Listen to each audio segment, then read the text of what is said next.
Elle a épuisé déjà un peintre avant vous. Elle a refusé de poser. Il n'a jamais vu son visage. Pourquoi refuse-t-elle d'être peinte? Parce qu'elle refuse ce mariage.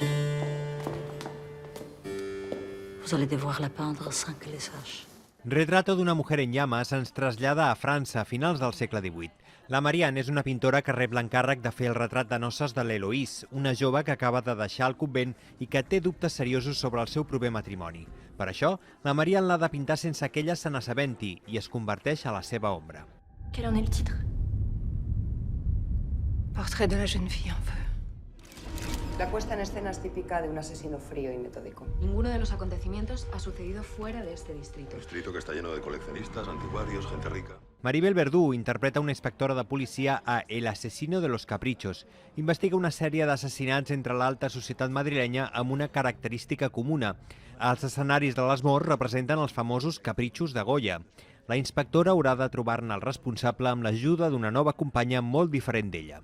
Si no hay sospechoso, no nos lo vamos a inventar, Julián. ¿Por qué tanta prisa? Bienvenidos a Zombieland. La vida no es solo supervivencia. Éramos una familia disfuncional, sí, pero ¿qué familia no lo es? Ay, Dios. ¿Qué pasa, colega? Lo siento, ¿es verte en ese sillón? Yo habría sido un presidente cojonudo. Habrías aportado dignidad al cargo. A Zombieland, Mati remata, el grupet protagonista del primer film decideix viatjar des de la Casa Blanca fins al cor dels Estats Units. Ho farà lluitant contra noves menes de morts vivents i trobant altres supervivents pel camí. Amb l'humor característic de la saga, els protagonistes intentaran suportar els inconvenients que suposa la convivència.